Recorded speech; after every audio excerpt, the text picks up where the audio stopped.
Hi, guys. So this is an amazing panel of incredibly qualified social media experts. And I just want to thank TechTable, you founders, for giving me this opportunity, because I got to spend so much time just picking their brains so that I could be prepared for today. But it's also a bit of a cheat, because I want to know everything that you want to know, so I just learned it first. And so how could I say that they're such geniuses? You may have read their bios, but in case you didn't, I'm going to give you the really short form of what they do at their esteemed companies. Matt, who is directly to my right, has been overseeing a team of 20 or so in the digital and design departments at MBooth for the last 2.5 years or so. The common denominator of his work is social media channel strategies, content creation, measurement, analytics, and paid media. Patrick, obviously at the other end, is the brand development lead at Instagram, responsible for building partnerships and driving growth through the platform. And Jeannie Chu is the director of brand marketing and communications at American Express, where she supports the development of brand and social content that stretches across over 160 markets around the world. I mean, that is amazing to me. That's gigantic. So I am basically a journalist, and so I'm starting with the things that journalists always like to start with, which is those basic questions, right? Why, what, how, when, where, and then one thing that journalists sadly probably don't ask enough, which is about the money. So how do we use all of this social media to make some money? And what Jackie had said in her great introduction, thank you, Jackie, was that everybody knows that they need to be active on social media. Okay, like maybe we all know that, but I think the question is, why? Like, do we have to? There are some people who are really anti-social media, and they do a perfectly fine job at reaching their audiences. So I'm just going to start with the really big question of why, and the question that you should ask yourself if you're a business going into social media and saying, like, what am I trying to achieve with this? So. Thoughts. First is like sort of what you're asking, I think, about sort of the inevitability of social. Is it this tidal wave you can't get out of the way of? That might be the case. But more fundamental to that is why social and not some other means of marketing. And I think the social offers things that other means don't. In the hospitality world, that means connecting with people. It means connecting with guests, prospects, and social is great for that. I mean, it's innate. So the question is, if it is inevitable, and it is this new functionality, this new way to connect with people that hadn't previously been available, then the next question is how, right? And I think that a step that often gets missed when businesses jump into social media or any kind of marketing is the kind of the why we're actually doing this, and really applying what are my business objectives. So why am I putting forth this effort, and what am I looking to achieve on the other end? Oftentimes that first step gets missed, so the strategy becomes this fragmented bevy of posts across multiple platforms without any real purpose or any real soul, and it's just kind of a hodgepodge of different types of information. So really determining what your objective is. Is this an awareness goal? Is this something where you're looking to increase consideration for what you're looking to represent? Or if you're looking to drive lower funnel actions and you want people to, you want to increase bookings, or if you want something to be a little bit more transactional. It's assigning what that objective is first, and then your entire strategy should ladder up to that. And we were talking about backstage how restaurant openings are kind of these big, huge events, and then how do you stay relevant and top of mind for people? And the nice part about social is you can actually control how you extend the experience out. So, the beauty of hospitality, I'm sure everyone has benefited from this, is if you have a beautiful plate of food, or if you had a moment of someone remembering your name or doing something special for you, all of a sudden that's a moment from a consumer perspective that I want to share, because it helps me in my personal brand. It makes me cool. I have this fabulous life that I can now document and share, and everyone can be jealous of. And that's the important part, right? All of a sudden, it's the place, and people can say, oh, I also want to go there and be fabulous like this person, or I respect this person, and they go to this restaurant or stay in this place, and inspires people to take action, whether it's on the kind of awareness side or even the I need inspiration to book plans when my parents are in town this weekend. It's just those things that you're always reminded, and it's something that, again, not everyone can be everywhere. So as a consumer, I want to be in Paris, I want to be in London, but I can follow people. And when I do go to Paris and when I do go to London, there are places for me to go all of a sudden.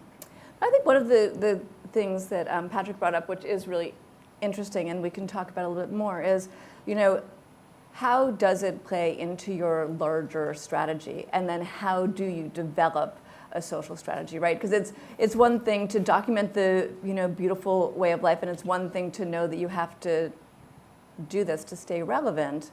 But how do you build a strategy? Like when you think about that, because you're all strategists, really. Go for it. So I think a couple of things. Hopefully, as a business, you know your customers best, whether it's in conversations, whether you've done the research. I think there are a variety of different sized businesses in the room. So whether you have the great resources that a company like American Express does, or if you are a smaller restaurant owner, you have a high touch way of knowing your customers a little bit more. I think starting from there and also triangulating who you are and what do you stand for. Because oftentimes, because social's so easy, it's easy for me to go on Instagram, take a picture, and post something. But just those few moments where we pause and think about, okay, who do we care about, and what do we stand for, and then what does every communication coming out of that say about us? That's the moment of making sure that it's not hodgepodge. I keep using this term matching luggage all the time. If people see things from you, whether it's a direct mail piece or even if you hear a radio message or see an online banner, whatever it is, it should all look and feel the same for consumers, because otherwise, imagine as a person, you're talking to someone, one minute they're very syrupy sweet, the next minute they're demanding money from you. All of a sudden you're like, okay, you're schizophrenic, and that's very confusing. So take that as a business. That's why kind of taking that moment to pause and also feel out what authentically works for you as a company is that key moment that can then kind of be the North Star for strategy and executions moving forward.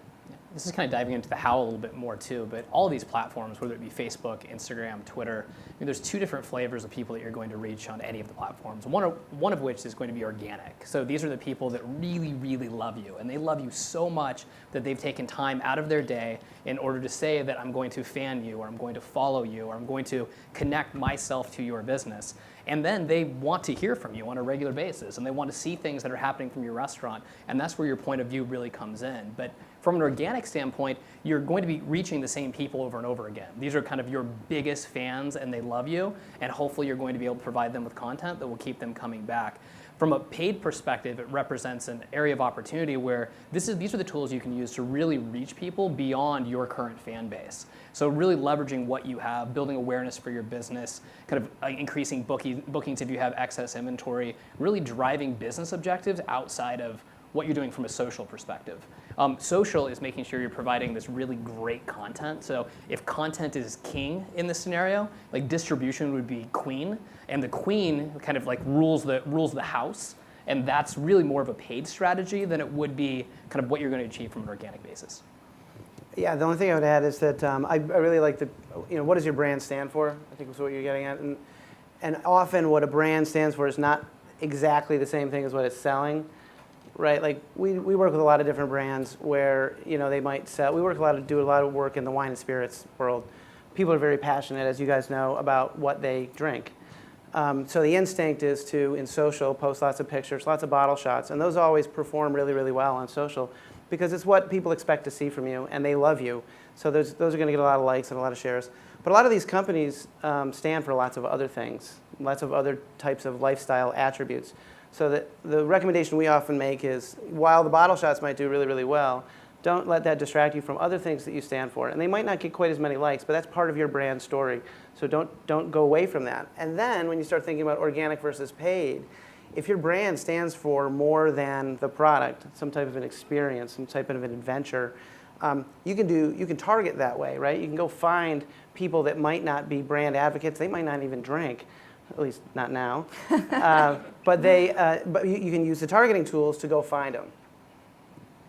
So, I mean, one of the things that just comes up over and over is the authenticity of voice, and that's that is a challenge for some brands. How do you counsel people in finding what is authentic?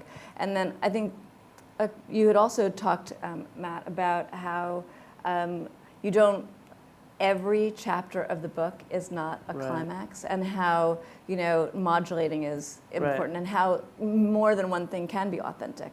So part of this is, I know at some point we were going to talk about like data, but so the good thing about social and the good thing about the internet is there's no shortage of ways to collect data to figure out like if a post is performing really well, and you get that information in real time. But the downside of that is that it's often very distracting. And so, yeah, the metaphor about a book is, we call ourselves storytellers, which has become a little bit trite and cliche. But the truth is, if you are telling a story, if you are reading a book, there is not a climax in every single chapter.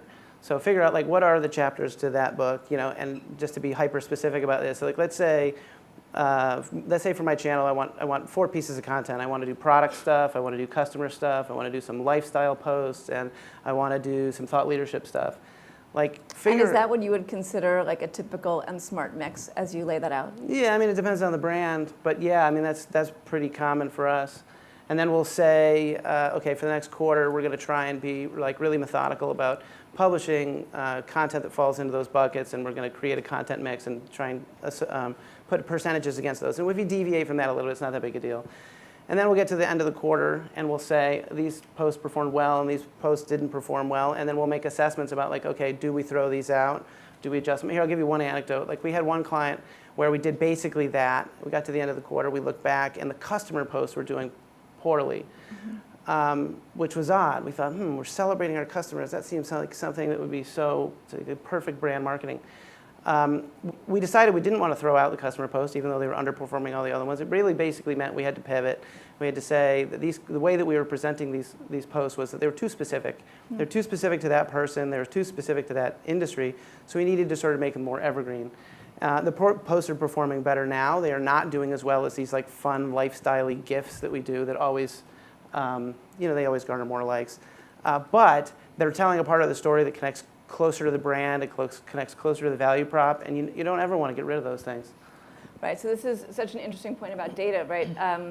I think you'd said like the data is only as good as the person who's interpreting it, because there are so many ways to interpret data, and there's so much data. Patrick, do you want to talk about the data that you are able to have and how that affects sort of the outcome? Yeah, before I go into kind of the data that we're able to kind of collect and you can utilize in order to grow your businesses, it's really important to take a look at the way in which you're measuring these campaigns. If you're taking a look at social metrics, so likes, comments, and shares, just because somebody likes, comments, or shares one of your photos across any social channel, doesn't necessarily mean they're going to come and do business with you, or that they're going to book anything, or really do anything with you. It's just you post a pretty picture, they like it, they liked it, they commented on it because they wanted to tell you they liked it, or they like it so much they wanted to share that with somebody else. There's no real intent that's baked into there. So if you're putting energy and effort into any social channel, make sure that energy and effort is going towards your business objectives, and you can measure that in some capacity, whether that be, again, bookings, or that you can see that through these posts reaching an audience outside of your fan base, you're driving more traffic, or just word of mouth. You know that because these messages are going out on social channels, that people are talking about your business more. Going back to kind of the information that we have. Wait, should we stop there? How do you measure, right? That is one of the tricky things. So you put a pretty picture up, you get lots of likes, it's so exciting. I'm always very excited. If anyone goes on my Instagram, like me, because I really love that. It makes me feel really good. But how do you know? Like, how do you measure it? And because at the end of the day, like, you want butts and seats, we want to, Yeah, absolutely. Like me as well, Patrick Workman on Instagram. Definitely gunning for followers. But in terms of the way to measure these channels on Instagram, it's utilizing like our link ad product to make sure that you can attribute someone that saw an ad on Instagram, Facebook, or any other social network, and then where did that traffic come from that ultimately led to a booking. It's really tying these elements together so you can see where your traffic's coming from, to see like, am I getting traffic to my website, and what is this doing for me? Because like social media isn't free. Like, you're paying someone in order to post and then managing and moderating these comments. So if you're putting energy into it, let's make sure that you're getting something in return on the other side. I'm going to politely disagree on this one and just raise a point about Awesome. social media being free. I think if you have a fantastic product and people want to advocate on your behalf, social media is free. And I think oftentimes that is the myth, right? Everyone thinks, oh, I have another email channel or a direct channel. The reality is oftentimes there are algorithms to make sure that consumers still go back to these platforms. And plug your ears for a second. Out of 100 people, if you post something on many channels, maybe 4 people will see it if they're your followers. It's not direct mail. It is not email marketing. And that's just something to be aware of. And forgive me if there are sophisticated people in the audience, but sometimes you say that and everyone goes, whoa, what algorithm? And you're like, platforms want their users to be happy, so they monitor these things and they make sure the experience is great. So it's for a good reason at the end of the day, platform. But as marketers, we go, we built these huge fan bases. What do you mean we can't talk to them all the time? And oh, by the way, of those 4 people that could have seen your post, hopefully they were paying attention at that moment and not multitasking on their computer. You know, it's just reality in life. So paid is good too. We like supporting our platforms. Well, thank you. Here's a couple more thoughts. One is that when social first became a thing, the community size was like the holy grail metric, and then agencies like mine, who were working with smaller brands, tried to say like, no, it doesn't really matter as much, because basically what we're saying is like, we couldn't grow your community. We're going to move the goal line and measure by something else. At M Booth, we've sort of come full circle on that, and we've said that like community size is not the only metric, but it is super important, because the social action that is greater than any like or share is a follow. That is, I didn't like this piece of content. It's like, I like this piece of content so much that it led me to want to engage with your brand on an ongoing basis. So that's like, and then there's lots of other stuff. You know, there's engagement rates. We like to look at aggregate engagements too, because we believe that one of the things that brands don't do is they don't publish enough, right? Like most, I think Food and Wine's an exception. You guys put out a lot of content, but like most brands are not hitting the threshold of how much content to put out, and the reason is that I think marketing departments get very precious about their content. They almost treat it like, you know, a 60-second Super Bowl spot, and it's not. You know, it's 6 doubles is better than 1 home run. Get it close to the finish line, hit publish, and then move on to the next thing, because you're going to have. So what do you think the magic? I mean, I know it. At Food and Wine, we have a magic number. Like we do 35 original pieces of content on Facebook a day, 35 on Twitter, Instagram. Like we have really high numbers. I mean, I think that we're content creators, though. So. Yeah, you're a publisher, so that it's different. Good hope. Yeah, it's different. I mean, for brands, I mean, social media is basically for brands is brands as publishers, which, by the way, is something American Express did like much earlier than almost anybody else. You know, it's tough to say. I mean, I've seen some research that suggests that on Twitter that the threshold for brands is you start to see declines after like 6th or 8th tweet. I'd say in Facebook you're looking at 1 or 2 per day, Instagram 1 or 2 per day. But those are rough numbers. It really depends on the brand, depends on the size of the community. Yeah. Okay, that's lower than I thought it would be. And I think social is always tricky in that way. Like if you're going to really nerd out about social, the reality is there's the rule, and then there are exceptions, then things change, and you have to pivot again. So, you know, before it was, most people would see what you can put out there. Then not the case. You have to pay for them to see what you put out there. Right. And then it doesn't matter about social following size. Oh, but wait, the algorithm now takes into account how many followers you have. So constantly there's a pivot game. So I think that's the part where it's a little bit like, oh my, that's daunting. On the flip side, it is so easy to do that it shouldn't be a barrier for anyone. I mean, if you want to do it well and devote time, resources, budget to it, and if you have that as an available tool, absolutely dial that up and like geek out on it. We have great partners, we have great agencies in the world, like that's what we can do. I think there are also just simple, small things that we can think about. So an aha in hindsight was we had these great photo posts, and it was, oh, your life is great, fantastic. We forgot to add a call to action. It's like, what do you want out of this? Yes, you may identify that we are living a fab life, you are living a fab life, let's be inspired by each other, fantastic. But at the end of the day, if it's, hey, I want you to book, or I want you to use this hashtag, or I want you to click, just remember small things of be explicit and be short-winded about it. The other kind of point that we keep testing over and over again because we hope that this will change, but it hasn't in the 6 years that we've done this, at least on my watch, is, we keep thinking we need these robust stories. We love card member stories. We love our, merchants. We love our customers in general. So we want to highlight these great stories and hero them. All of a sudden, you have this paragraph in Facebook or even in Instagram, no one cares. You see this, a sharp decline in engagement rates of people liking because they couldn't get past the post long enough to actually see what we were trying to say. So short, pithy, more general things all of a sudden still work. You can be clever and cute about it, and hopefully link out or put the content in a video of some sort, so a more engaging way for people to consume versus text. Just think of how much information you're reading daily. Everyone's been here all day. I can't imagine what your inboxes look like, but it's a lot, and we're all overloaded. So what is that quick, snappy thing, and what are you asking for? Don't forget to ask for the order. Okay, I have so many questions to follow up on that, just really for short answers. So do you guys feel, we're sort of done with words and we're onto images? I love Instagram. One reason I love Instagram is there's so few words. Instagram is a visual platform, and if you look at the app and how people are utilizing it through IMAP studies and things like that, all the attention goes directly to the image. That's where the attention is spent. Very few people are looking at the account handle or in the copy. It's all an image-based platform, and that's what they're utilizing to consume. But do we think that it's all going the way of Instagram? When you take a look at, if we go all the way back to the way that humans have communicated since the beginning of time, cave writing on caves. There's all images. People are writing on caves, and that's how you're communicating. And then you kind of fast forward to even stickers that people are utilizing through Messenger, Facebook Messenger, and things like that. And now with emojis and things like that, Instagram, thanks for the support. But we've always used images in order to communicate with one another. It's just these tools that are out there now and the supercomputers that we have in our pockets that allow us to access all the information ever curated from mankind in a millisecond. Everything's right there. So it really allows us to communicate, and it's so much easier to communicate with a photo. It sounds cliche, but a photo is worth 1,000 words, and you can really utilize these images to convey what you want about your business at any point in time.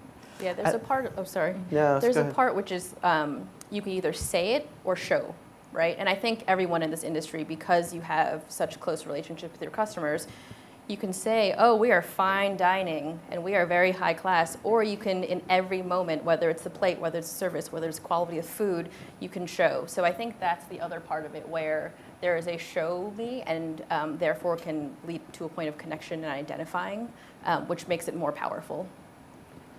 So you were talking about call to action. Some people feel like, why in my social feed am I being pushed to purchase? Because that's actually that's not why I'm engaging in this medium.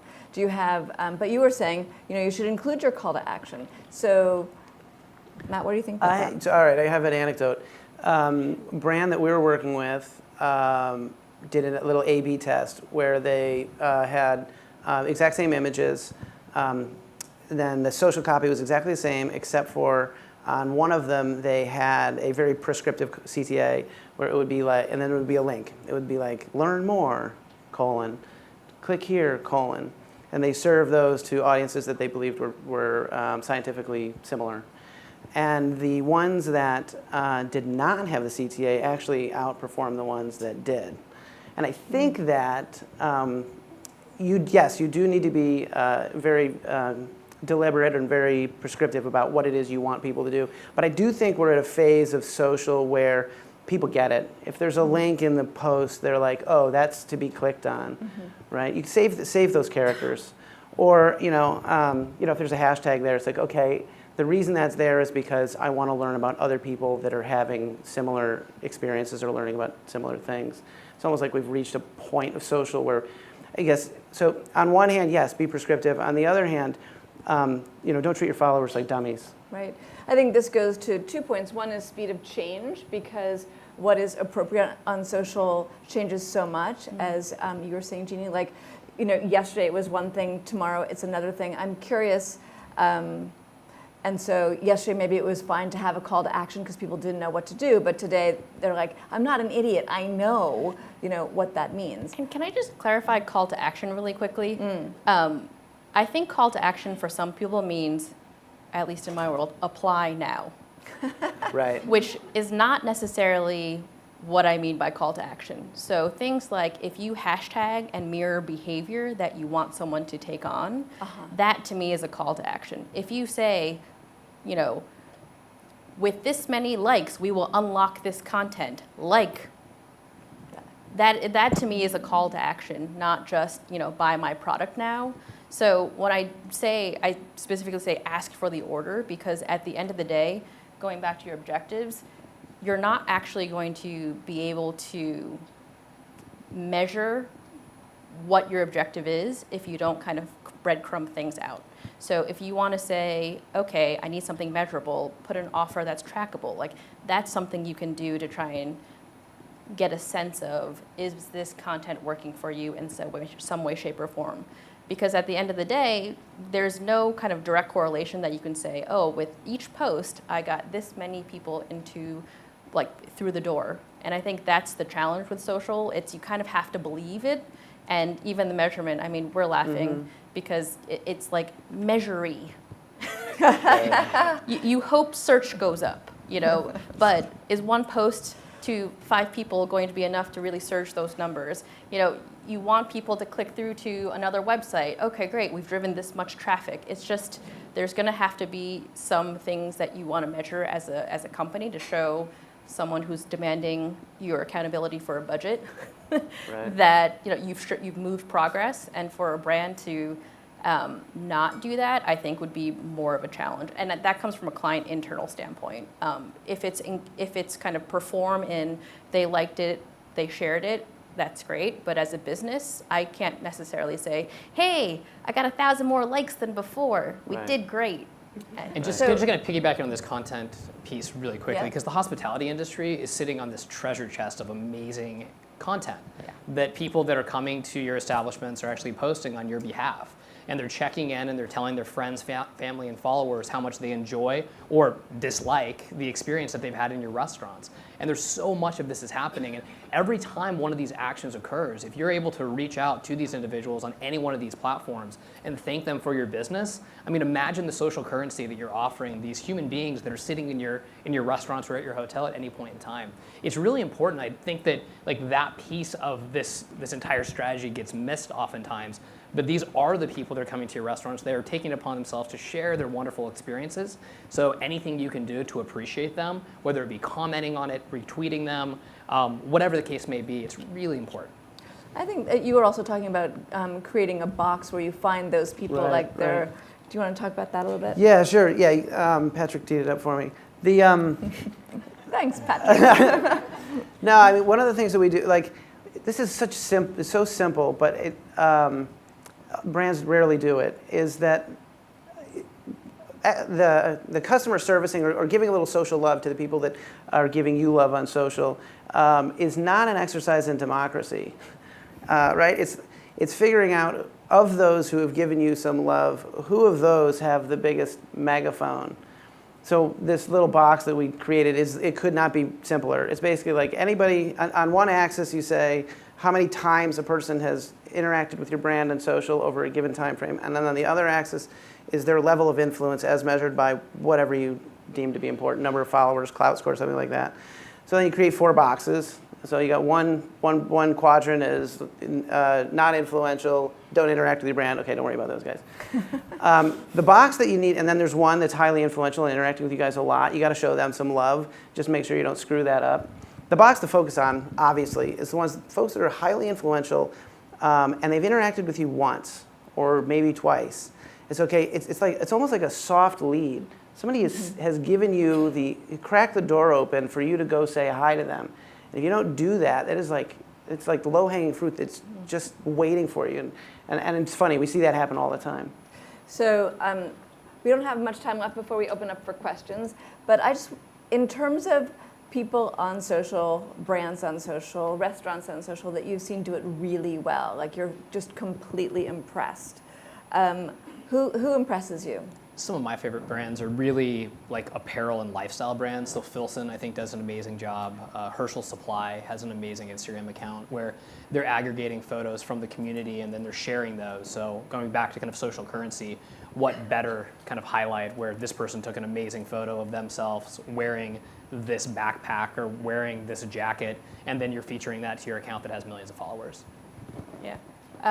Mine is a bit of a lame answer because everyone loves this answer, but for me, Nike, because not only have they tried the listening to the community, building communities, and trying to impact product, the other part for me is, and I think this is relevant for hospitality, it's trying to make sure that there's a bridge between the social digital world and the physical world. So a lot of their content is around, runs that they do or these great fitness events, and they actually go invest in experiential. I think most brands in the past 10 years have kind of dialed down experiential quite a bit because, what is the PR value that's in question? What is the social value that's in question?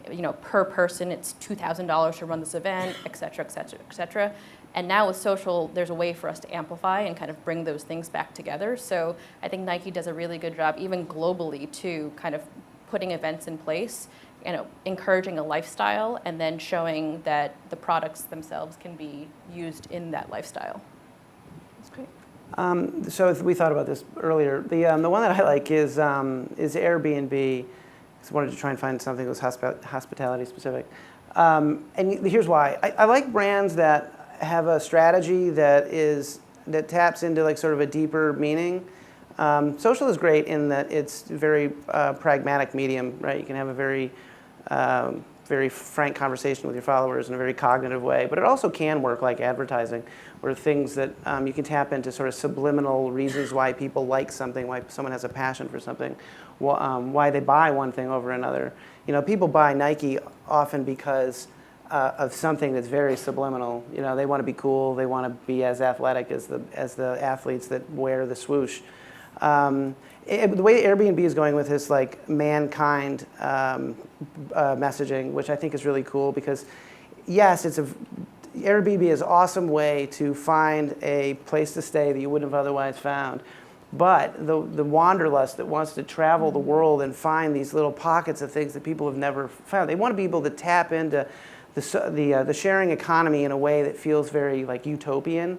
They want to be connected to a greater good, and like the mankind, womankind branding or messaging they're going with, to me, it strikes me as very smart. Awesome. Okay. Thank you. So we'll open it up to questions. There's two people in the back who have mics.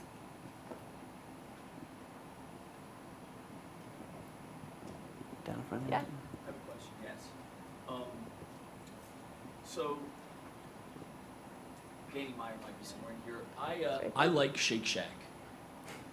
But I'm not Danny just picked his head up. Yeah. But I'm not going to Facebook and talking about it because I have a life, and I don't understand. I literally like it. Same with anything. So, what is going on?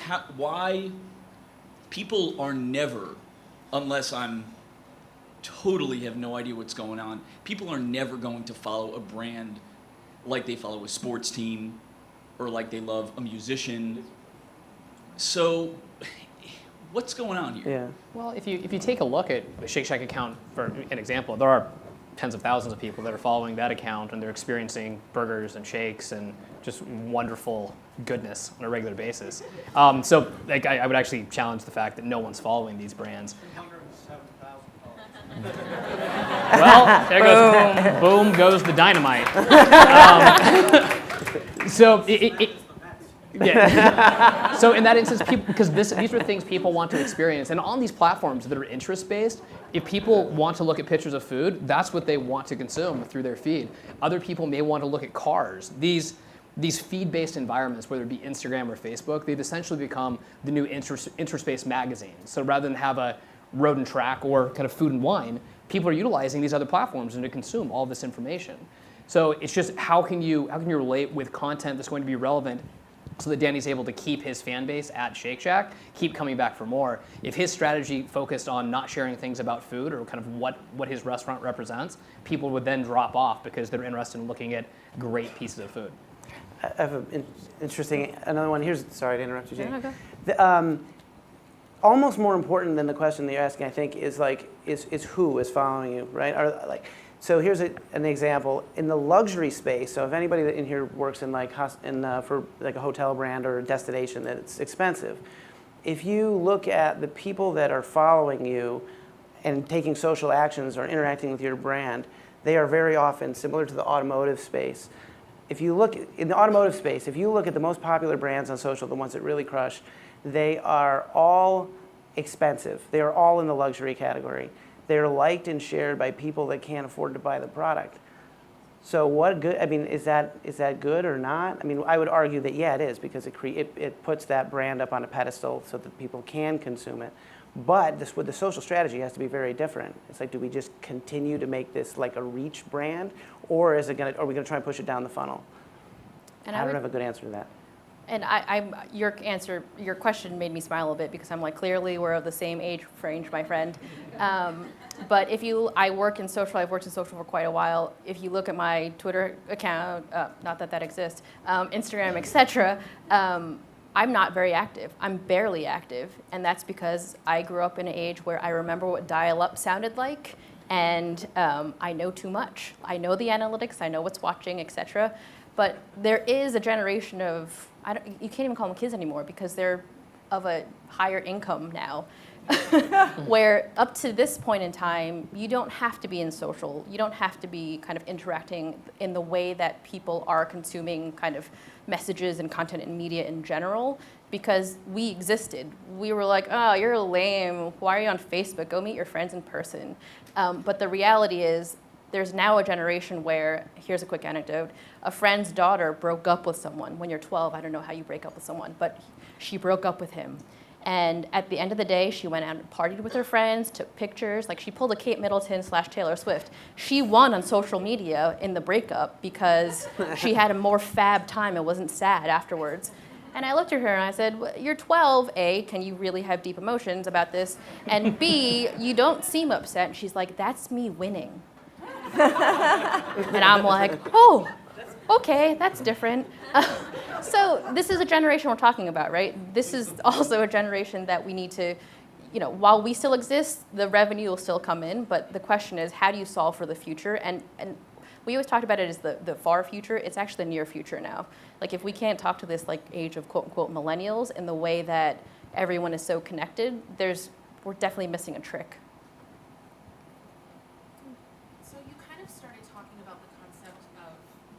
You started talking about the concept of social listening in terms of listening to what your consumers have to say and responding to them.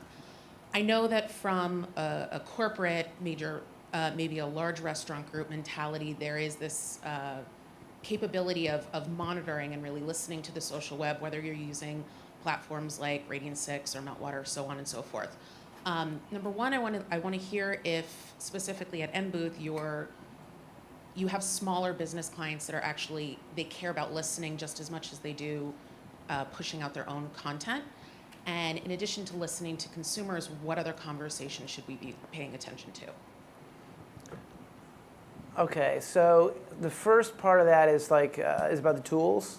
So there's no shortage of tools to comb the internet, figure out who's talking about what. You can do all kinds of interesting like Boolean strings to say like brand plus adjective and see who is owning a conversation against a given subject matter. First piece of advice I would give you is stick to one piece of software, because they theoretically tap all the same APIs and bring in the same collections of data, but you can literally put in the same search query into one tool as another. This will yield X and this will yield 10X. And I couldn't tell you which is right. What I could tell you is that they're consistent over time, so just stick to one, right? Benchmark against yourself. But in terms of smaller brands, the nice thing about this space is that there's a lot of downward pricing pressure on these software tools. So it's been our experience that they're getting cheaper. If you work with an agency, there's a good chance that they have these tools at the ready. In fact, if they don't, you should probably look for another agency. And then in terms of active listening, I mean, that's something that needs to happen every day. What we usually do for our clients is we have like a morning scan. We manage the channels all day, right? So there's somebody like manning the store, doing the community management stuff all the time. But at least for an hour every morning, somebody is doing what I would call like a social listening exercise, where we're saying, okay, here's what's happening today. Here's some news that is moving the needle on a given subject. It is or is not relevant to my brand. And if it is relevant to my brand, here's how I want to pipe in. The important caveat or watch out on that is don't pipe in just for the sake of piping in. You know, like, was it last year when there's the thing about the color of the dress that was on the Today, you know, right? Like, everyone and their mother was piping in on that when they weren't apparel brands, they didn't have anything to do with paint or color, or, you know, like, it was so random. So don't do the square peg round hole thing, but do look for opportunities to tap into bigger conversations, because social's great for that.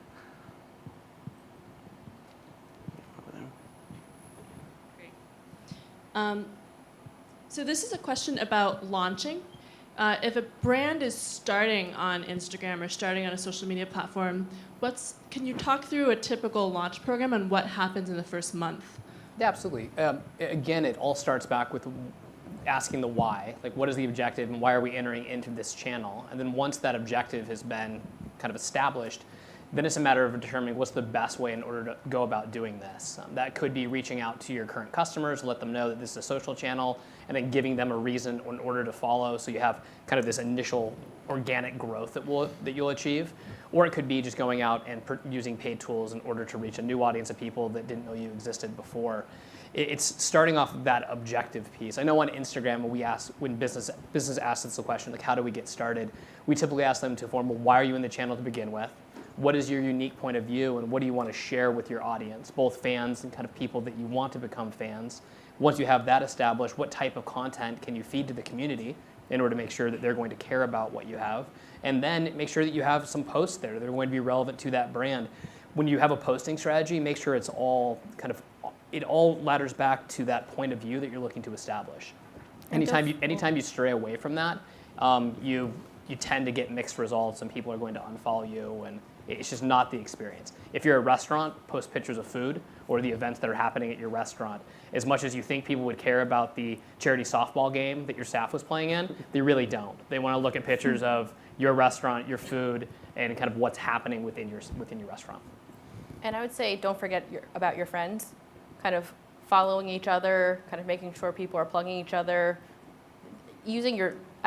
this industry is very high touch, and you guys know a lot of people and each other. Just kind of the co-advocacy that you have built in, it's just something that it's easy to forget, and you don't want to ask a favor of someone, but it's a really light touch, and it'll help get you out there. I think that's all we had.